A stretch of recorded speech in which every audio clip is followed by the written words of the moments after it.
Esta es una producción de Grupo Fórmula. Y es la libertad en la que puede encontrarse un médico para practicar o no un procedimiento de interrupción del embarazo. Es un asunto que cae directamente en la bioética. Porque mire, en lo que toca a los médicos, si usted llega lastimado, herido, y hay un médico dentro del juramento que hacen, pues el médico tiene que atenderlo. Irrenunciablemente lo tiene que atender. Pero es lo mismo con la práctica del embarazo, de interrumpir un embarazo. ¿Qué matiz tiene esto? Bueno, y para ello le agradezco a la doctora Jennifer Hincapié, académica de la Facultad de Medicina de la UNAM, que pueda compartir con usted estos conceptos que nos ayudan a comprender de mejor manera este fenómeno. Doctora, ¿cómo le va? Muy buenas tardes. Muchas gracias, Mario. Buena tarde. Qué gusto estar con usted y su auditor. Igualmente. Cuéntenos, por favor, ¿qué es este término de objeción de conciencia y si solamente está referido a este tema de hoy en boga de la interrupción del embarazo? Sí, muchísimas gracias. Mira, la objeción de conciencia nos va a hacer referencia a la posibilidad que tienen los profesionales de la salud, en este caso en particular personal de enfermería y de medicina, para abstenerse de participación de servicios de salud por razones personales. Quiero ser muy enfática que no son solamente los elementos religiosos los que están involucrados, sino que hace referencia particularmente a los principios y valores morales de cada persona. En este orden de ideas, digamos que la objeción de conciencia en México está basada en el reconocimiento de los derechos de las y los profesionales de la salud a que se les respete su libertad de conciencia en el ejercicio de su profesión.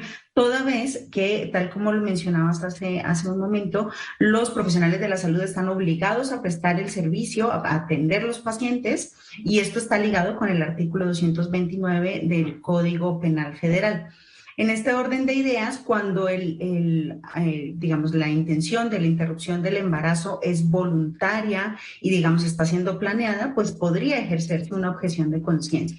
Sin embargo, si hay un contexto de emergencia en donde se ve en peligro la vida de una mujer o de una persona gestante, y en ese orden de ideas no se puede aplicar la objeción de conciencia. Si se hiciera una ponderación de valores, pues es más valioso respetar la vida que la consideración personal de cada médico. Ahora, doctora, esta figura de la objeción de conciencia es, como le decía yo, nada más relativa al tema de el aborto o la interrupción del embarazo, o podría ser, por ejemplo, en el caso de una eutanasia. O sea, el médico puede, pues no resistirse, pero negarse a llevar a cabo la práctica de la eutanasia cuando la vocación médica es pelear por la vida.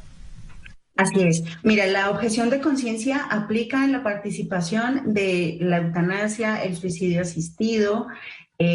También hace parte de digamos, donde los médicos pueden abstenerse de participar en la limitación del esfuerzo terapéutico. Por ejemplo, un paciente que haya hecho sus voluntades anticipadas y manifieste la exigencia de la limitación del esfuerzo terapéutico. También hace parte de, digamos, todos estos procesos en donde los pacientes, en ejercicio de su autonomía, exigen el rechazo a un tratamiento determinado. Allí también se puede objetar conciencia para no atender este tipo de pacientes. Entonces, en el caso mexicano, doctora, por lo que usted conoce y ha compartido con nosotros, la objeción de conciencia es algo vigente, presente, algo conocido, pero no se tenía, por la penalización al aborto, no se tenía, digamos, considerada, evaluada o valorada para estos casos. Así es. Mira, lo que sucedió fue que en el 2018 se estableció en la Ley General de Salud, en el artículo 10 bis, la objeción de conciencia. Sin embargo, era necesario hacer una limitación o establecer los alcances de la objeción de conciencia. Esto que habíamos hablado de una consideración de la práctica de un aborto cuando está en peligro la vida de la persona gestante, o cuando es una situación de emergencia, o la aplicación, por ejemplo, de cuidados paliativos en situaciones de, digamos, inhumanos.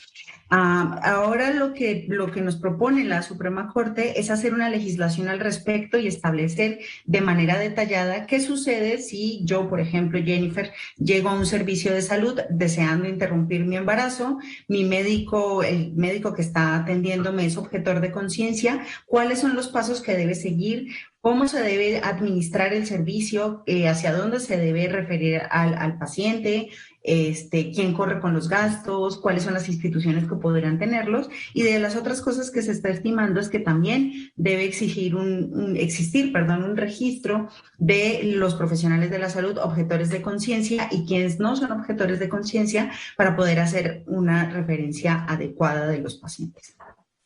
Finalmente, Jennifer, esta pregunta, en aquellos países en donde la interrupción del embarazo, el aborto, está permitida, ¿cuál ha sido el caso de la objeción de conciencia si es que se tiene vista de esta forma? Es decir, ¿qué experiencia se toma de otros casos como para poder integrar elementos en la valoración del mexicano?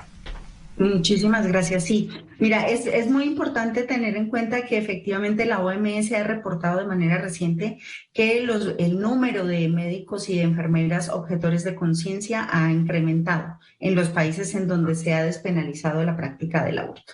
Sin embargo, esto no quiere decir que todos los profesionales de la salud sean objetores de conciencia. Existe un gran grupo, un nutrido grupo de médicos que están dispuestos por elementos científicos y por sus consideraciones personales también a hacer la práctica del aborto. Entonces, creo que siempre hay una oferta de un lado y de otro, y creo que lo más importante en este contexto es hacer la reflexión de que es tan valiosa la autonomía de las pacientes para elegir su propio plan de vida, para tomar decisiones en función de lo que planean a futuro, como las determinaciones y la autonomía moral que tienen los profesionales de la salud.